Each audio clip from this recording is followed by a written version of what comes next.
محمد وعلى آله وصحبه أجمعين رب اشرح لي صدري ويسر لي أمري واحلل عقدة من لساني يفقهوا قولي سبحانك لا علم لنا إلا ما علمتنا إنك أنت العليم الحكيم اللهم يا فتاح يا عليم يا سميع يا بصير يا وهاب يا رزاق وارزقنا فهم النبيين وحفظ المرسلين وإلهام الملائكة المقربين اللهم نور قلبي بنور هدايتك كما نورت الأرض بنور شمسك أبدا أبدا اللهم أخرجنا من ظلمات الوهم وأكرمنا بنور الفهم وافتح علي بمعرفة العلم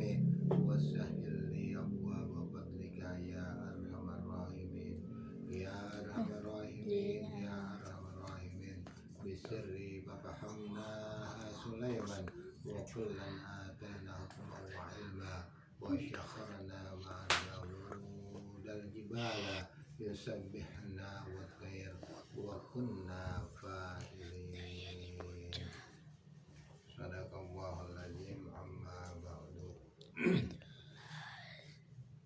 Yang saya hormati para pecinta ilmu yang dimuliakan Allah Subhanahu wa ta'ala. Alhamdulillah, syukur alhamdulillah dengan nikmat Allah yang masih bisa menyempatkan diri kita untuk bisa memenuhi kewajiban Allah Subhanahu wa ta'ala, yaitu kita melaksanakan sholat maghrib. Kita lanjut dengan pembacaan zikir dan ratibul haddad. Yang kita lanjut, kita niatkan yaitu menuntut ilmu di jalan Allah Subhanahu wa ta'ala.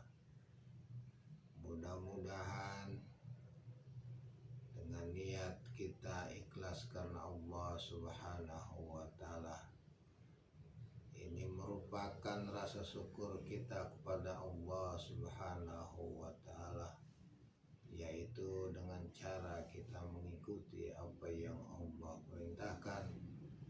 Mudah-mudahan dengan apa yang kita kerjakan, sholat kita, apa yang kita kerjakan, ngaji kita ini bukti kita cinta kepada Allah Subhanahu wa ta'ala.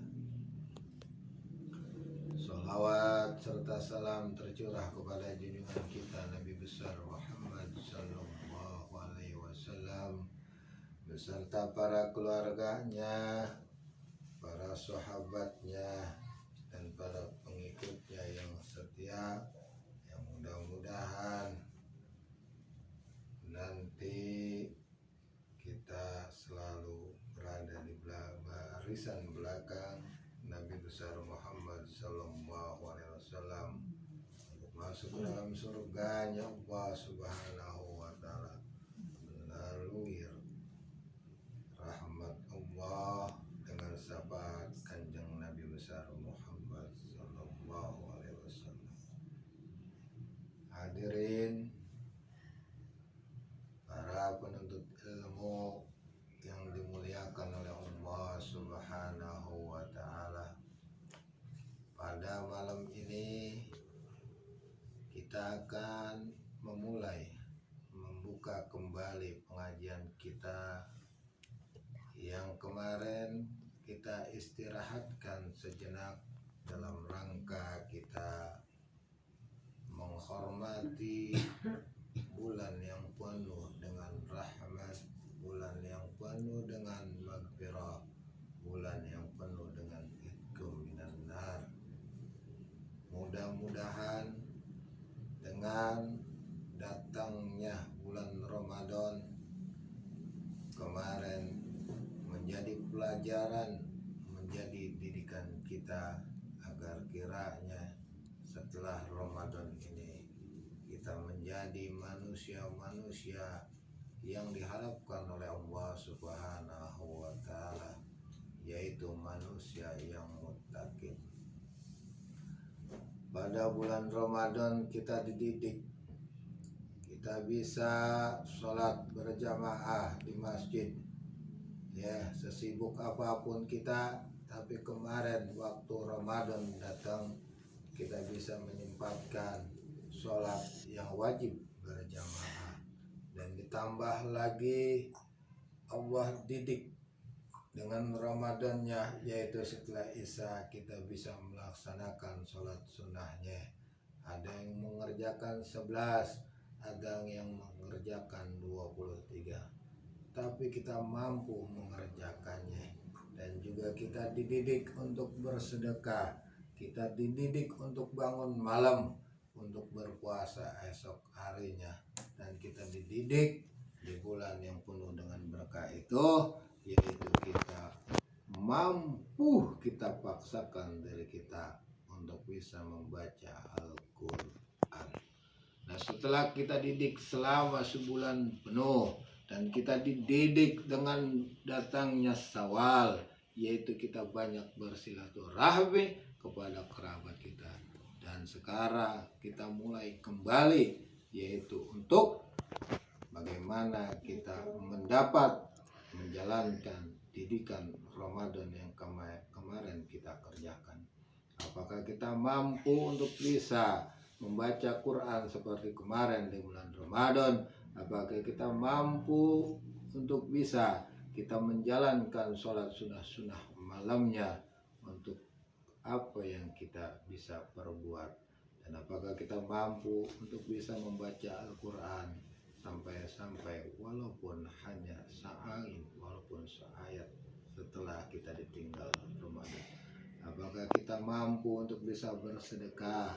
Apakah kita mampu untuk bisa menjalankan aktivitas setelah Ramadan kita tinggalkan?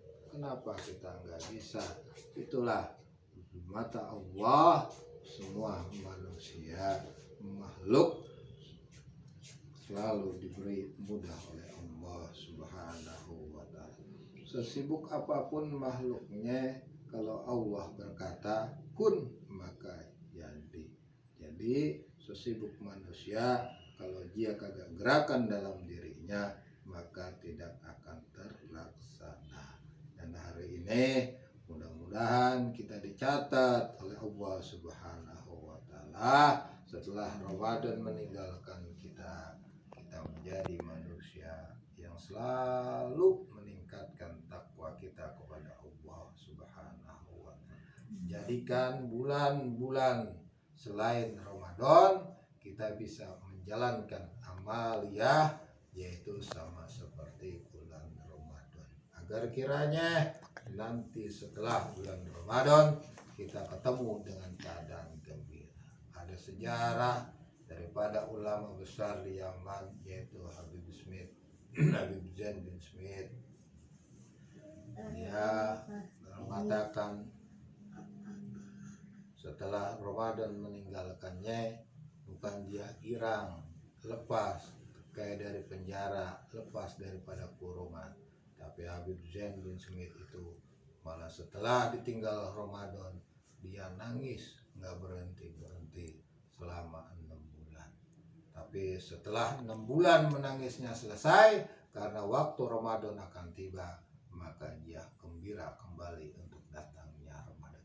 Apakah kita bisa seperti itu? Setelah Ramadan kita bisa sedih. Karena apa? Seluruh makhluk yang ada di jagat raya alam ini, yang maupun ada di atas maupun ada di bumi, Ramadan pergi selama 20 hari ini, dia menangis terseduh-seduh. Karena apa? Nih, celaka buat umatnya Nabi Muhammad, celaka umatnya Nabi Muhammad, celaka umatnya Nabi Muhammad.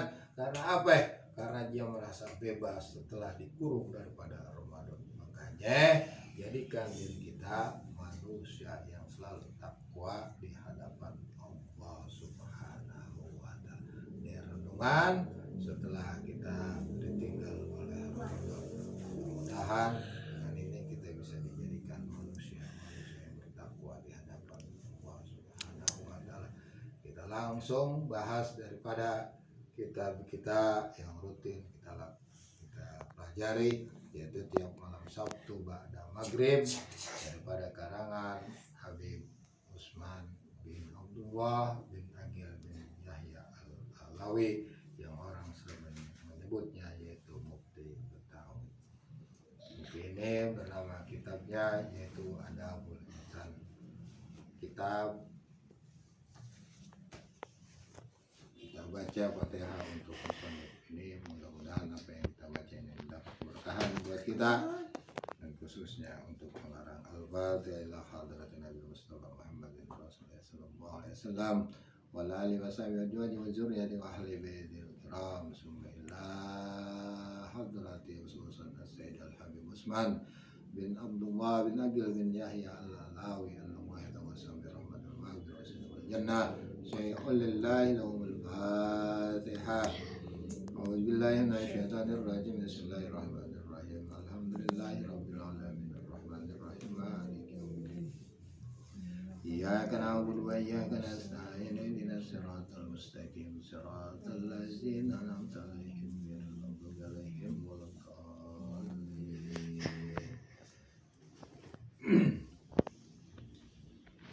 Bismillahirrahmanirrahim. Paslon yang ke-9. Ya, benar Karim.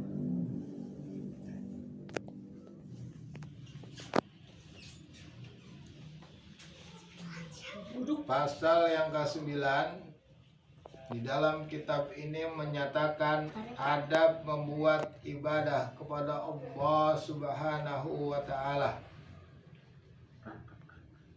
Bermula ibadah yang paling afdol itu membuat sembahyang atau sholat dan puasa yang wajib maupun yang sunnah, dan membaca Quran dengan tajwidnya dan dengan tiada pakai adu qiraat, dan seterusnya, yaitu membaca istighfar dan tahlil yang betul hurufnya dan lafadznya yang betul. Maka bukan hail atau lahid, maka sekalian ini dosa besar dan sunnah membaca salawat dan doa-doa dan zikir-zikir yang wirid yang telah diamalkan oleh Rasulullah Sallallahu Alaihi Wasallam. Jadi di dalam kitab Adabul Insan ini, pasal yang ke-9, musannif menerangkan kita harus punya adab dalam mengerjakan ibadah kepada Allah Subhanahu wa taala. Disimpulkan di dalam kitab ini begitu banyak. Apa aja? Pertama, yang afdol di dalam kitab ini adabnya yaitu kita harus sholat. Cuman nggak diterangkan terlalu terperinci di dalam kitab ini, karena kita belajarnya tentang ilmu adab, bukan ilmu fikih.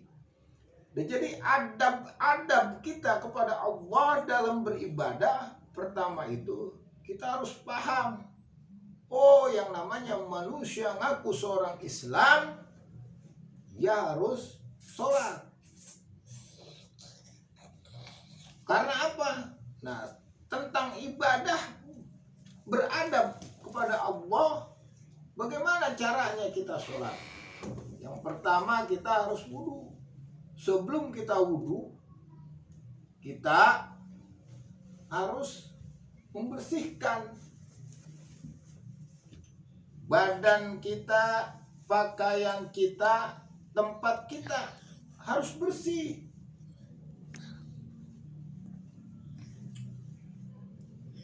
Itu namanya kita harus beradab kepada Allah Subhanahu wa taala. itu baru sholat. Jadi kita nggak boleh sembarangan. Cuman kita menutup aurat aja kita mau sholat. Contohnya kita pakai celana di bawah dengkul doang, pakai kaos oblong, ada bacaannya. Bacanya apa ya? Opo di belakang. Gitu hitungannya. Opo. Ya. Itu namanya kita kurang adab sama Allah. Karena apa? Aku. Harusnya kita punya adab. Bagaimana caranya?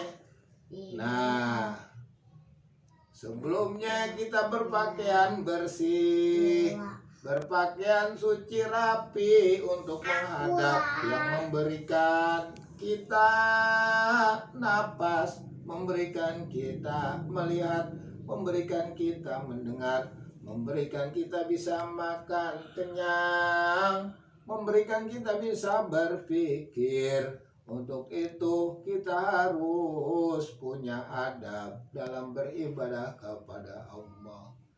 Setelah kita berpakaian bersih, rapi, suci, badan kita telah ngambil wudhu, tempat kita, sejadah kita, tempat kita sholat bersih, nggak ada najis, kita sholat, kita niat, ya, niat itu sholat seperti yang diajarkan dalam ilmu-ilmu. Jangan sampai kita maksiat sama Allah. Kita mau udah pakaian cakep dari rumah ke mau kena jalan ke masjid, udah wudhu rapi, sampai di masjid dia ngobrol. Tujuannya sholat, ngobrol.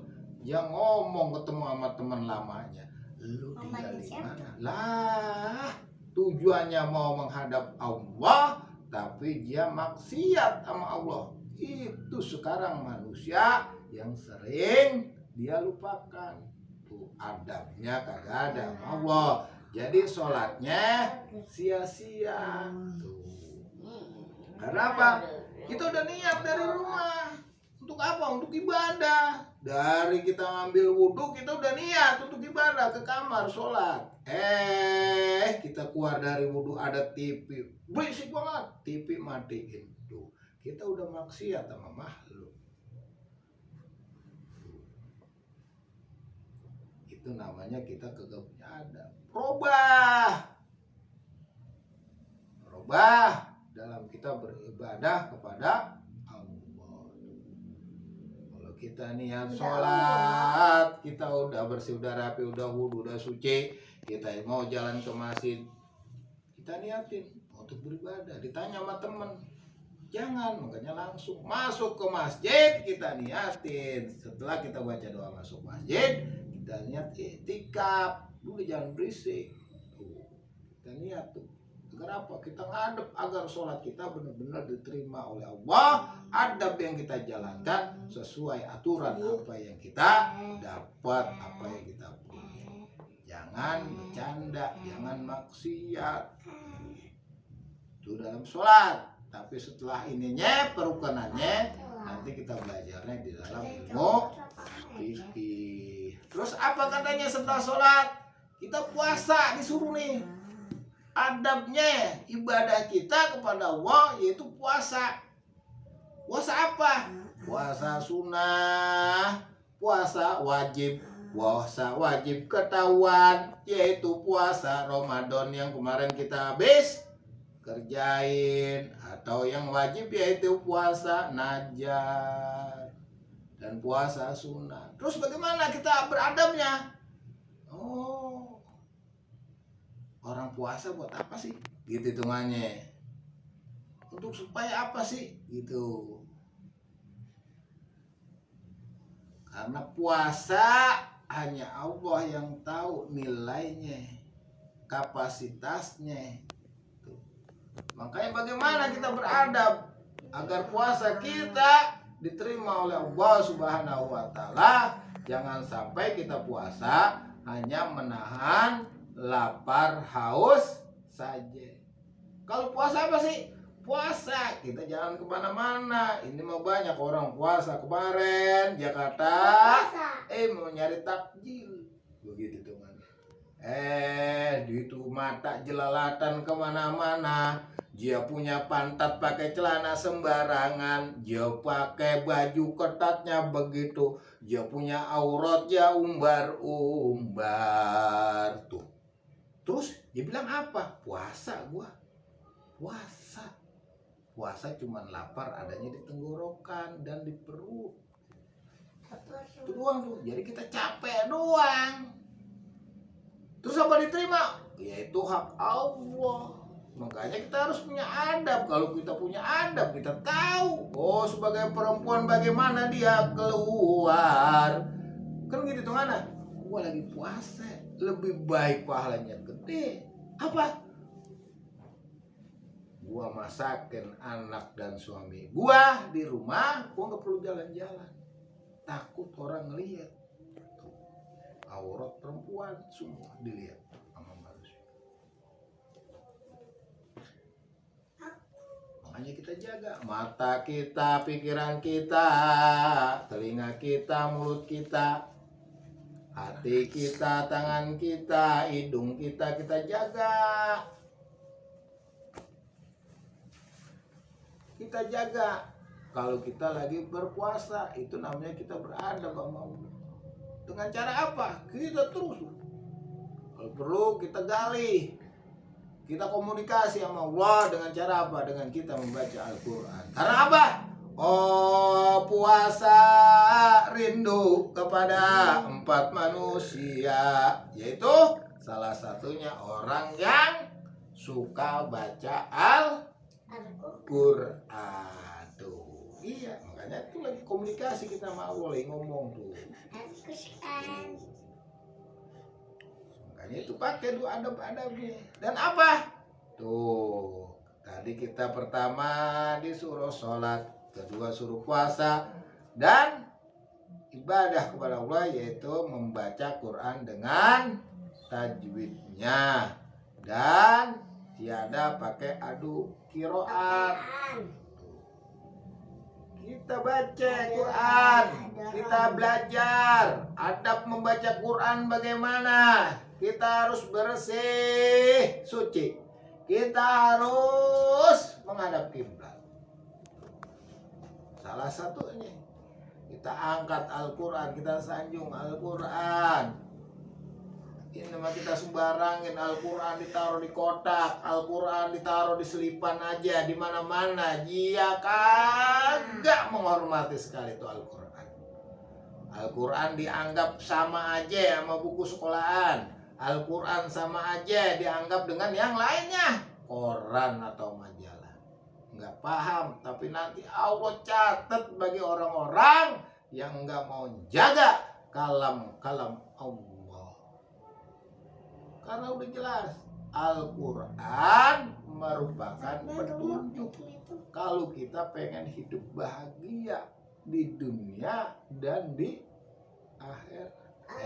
Disembarangin Quran, udah dibaca ogah, ditaruhnya di sembarangan, kadang robek dicuekin, kagak dikumpulin tuh. Ya sian dari Al-Quran dianggap masa bodoh. Itu manusia yang pengen pentingin, yang penting gua hidup katanya. Yang gak pentingin tuh kalam-kalam Allah, yang gak cinta. Baca aja ogah, cuman jadi pajangan, itu juga udah buluk di lemari. Mendingan ketahuan tuh Quran, taruh di masjid, taruh di pesantren biar dibaca, ketahuan tuh, biar ada pahalanya, biar ada manfaatnya, daripada ditaruh di rumah. Kan gitu, udah buluk, udah banyak abang-abang dari baca. Kesian tuh Al-Quran, kalau dia paham, dia tahu, kita tahu, dia nangis tuh Quran. Lah, gua ditaruh di mana ini? Lah, gua ditaruh di mana ini? Gitu dong aja tuh. Ya, baca, belajar ilmu Quran mumpung masih kecil, belajar tentang ilmu tajwidnya, belajar tentang mahrajnya, Ya, tentang belajar tentang sifatnya. Gitu. Belajar. Jangan kita merasa mampu, udah bisa, kita kagak mau belajar. Nanti ditanya kita. Tuh, ditanya lagi. Ya. Banyakin. Kita harus banyak. Bagaimana caranya kita membawa Quran? Bagaimana caranya kita membaca Quran? Kita harus punya adab. Kita harus sering taruh tempat yang lebih tinggi Quran taruhnya. Ada aturannya. Kita belajar. Kan ada ayatnya. Waratilil Qur'ana tartila. Bacalah Al-Quran dengan tartil. Apalagi seorang ibu yang sering baca Al-Quran di rumahnya, anaknya aja dengar. Tuh, tak dengar sendirinya rangsangan daripada rasa anak-anak itu, dia pahamin. Oh,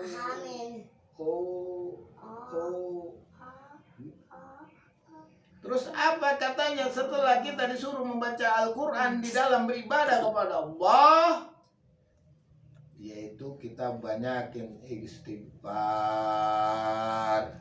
banyakin kita mohon ampun sama Allah. Adabnya bagaimana? Kita akuin bahwa diri kita banyak dosa. Dari semenjak balik kita udah sekarang, dosa kita banyak. Dosa kita maksiat mata kita, dosa maksiat mulut kita, dosa maksiat pendengaran kita, dosa maksiat pemikiran kita, dosa maksiat perut kita, dosa maksiat kaki kita, dosa maksiat jakar dan kemaluan kita, dan dosa maksiat hati kita. Kita kagak mau istighfar sama Allah, tapi dia bilang cukup gue istighfar setelah sholat. Kalau kita istighfar setelah sholat, kita istighfarin sholat kita. Apakah sholat kita udah diterima sama Allah? Makanya baca tuh istighfar 3 kali. Astagfirullahaladzim. Dalam hati ngomong, ya Allah ampunin tuh sholat saya, bacaan saya, gerakan saya, niat saya tuh. Suruh tuh istighfar lagi yang kedua. Astagfirullahaladzim. Niatin dalam hati. Ampunin ya Allah dalam sholat saya sombong, saya kesombongan, ketidakhusuan saya. Baca lagi. Astagfirullahaladzim. Alladzi la ilaha illa huwal hayyul qayyum wa atubu ilaih min jamil ma'asi wa junub la haula wala quwata illa billah. Ampunin ya Allah. Tuh. Sholat saya dari salam sampai takbir, dari takbir sampai salam ya Allah. Badan saya ampunin ya Allah. Maafin ya Allah kelalaian saya, kebodohan saya, ketidaktahuan saya dalam mendirikan sholat. Itu dalam sholat suruh kita istighfar. Tapi di luar sholat banyakin istighfar. Tuh tadi dosa mata kita, dosa pikiran kita. Kita harus istighfarin pada Allah. Kita akui diri kita. Kita berbuat baik, beribadah sama Allah. Emang dari kita kecil? Kan kagak. Apalagi kita udah orang tua, sering ngomelin anak, sering kagak ikhlas dalam memberikan sesuatu.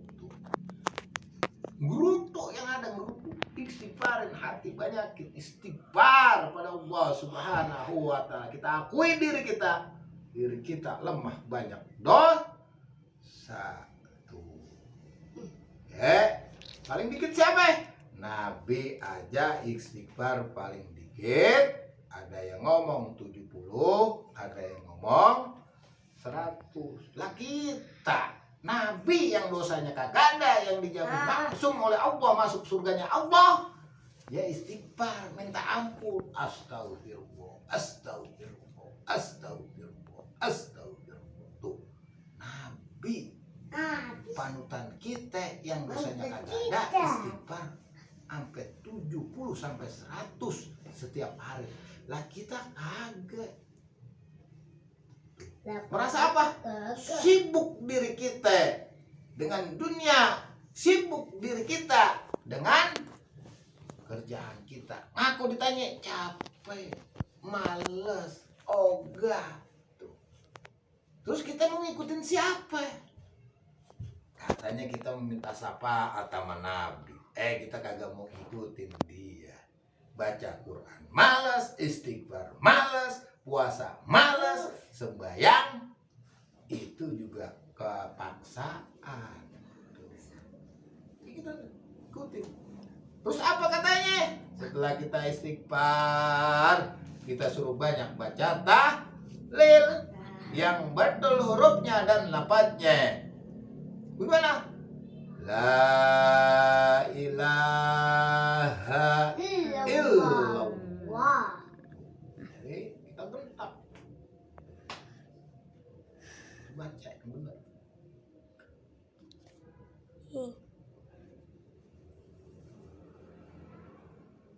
Karena kalau kita kagak tahu tentang bacaan daripada lafaz tahlil tersebut, maka kita nggak tahu tuh, kita akan menjadi dosa besar.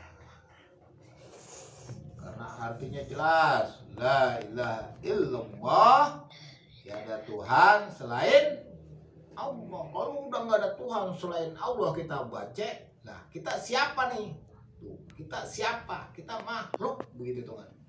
Kita ciptaan. Kita udah mengucap tiada Tuhan. Makanya kalau sembarangan kita ngucap menjadi dosa. Setelah kita suruh baca tahlil, suruh apa katanya? Hah? Kita suruh banyak baca selawat. Tuh. Karena apa? Innallaha wa malaikatahu yusalluna 'alan nabi ya ayyuhalladzina amanu sallu alaihi wa sallimu taslima. Tuh. Sesungguhnya Allah dan para malaikatnya berselawat. Tuh. Yuk sallu. Tuh. Salawat kamu amanah. Suruh kita. Makanya kalau ditanya, lah gua udah sholawat kapan? Waktu sholat, Allahumma sholli ala sayyidina Muhammad wa ala sayyidina Muhammad kama shallaita ala sayyidina Ibrahim wa ala sayyidina Ibrahim. Tuh.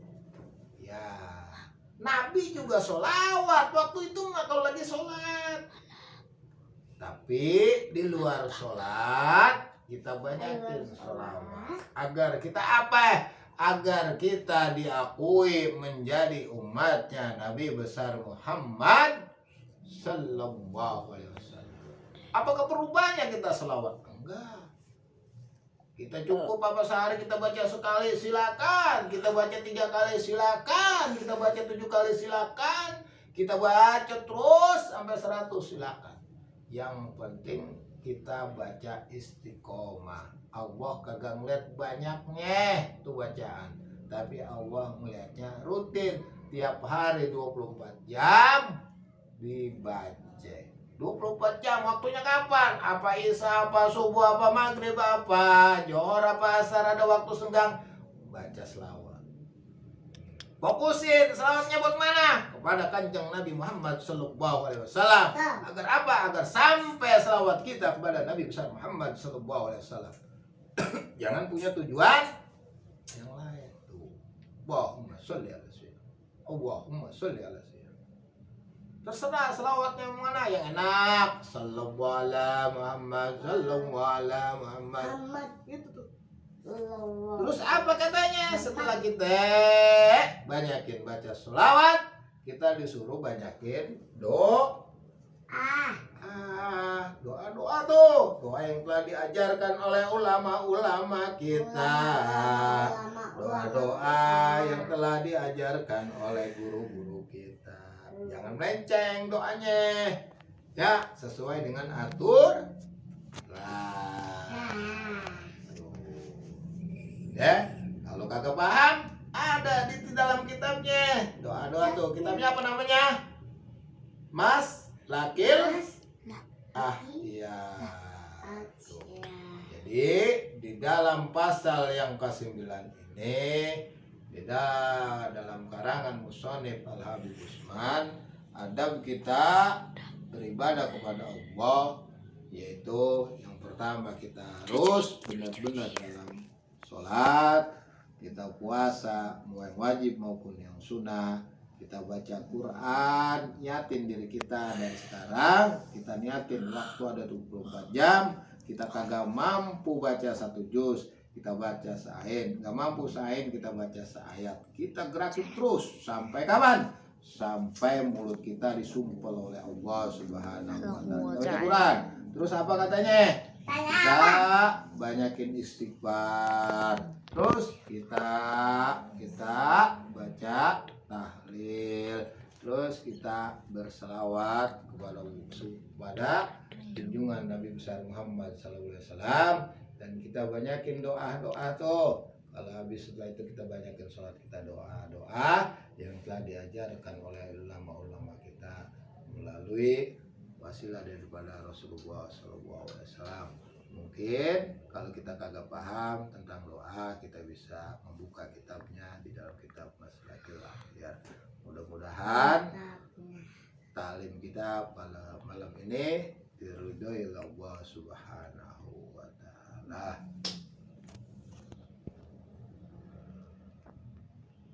Dan kita yang selalu kita minta kepada Allah Subhanahu wa Ta'ala agar kiranya kita diberikan istiqomah, diberikan sehat, diberikan mudah, diberikan gampang dalam menuntut ilmu di jalan Allah Subhanahu wa Ta'ala. Mudah-mudahan duduknya kita di sini Allah ampunkan semua dosa-dosa kita, Allah ampunkan semua dosa-dosa kedua orang tua kita. Allah selalu berikan kita keberkahan dalam menjalani kehidupan ini, kesehatan, keselamatan, keberuntungan, keistimewaan, dan Allah berikan kita selalu sehat, sehat badan kita, sehat rezeki kita. Dan Allah jadikan keluarga kita keluarga yang sakinah mawaddah warahmah. Allah jadikan anak keturunan kita anak yang soleh dan solehah. Akhir hayat kita Allah tutup dengan keadaan husnul khatimah. Al-Fatihah. A'udzubillahi minasyaitonir rajim. Bismillahirrahmanirrahim. Alhamdulillahirabbil alamin arrahmanir rahim maliki yaumiddin. Iyyaka na'budu wa iyyaka nasta'in ihdinas siratal mustaqim. Siratal ladzina an'amta 'alaihim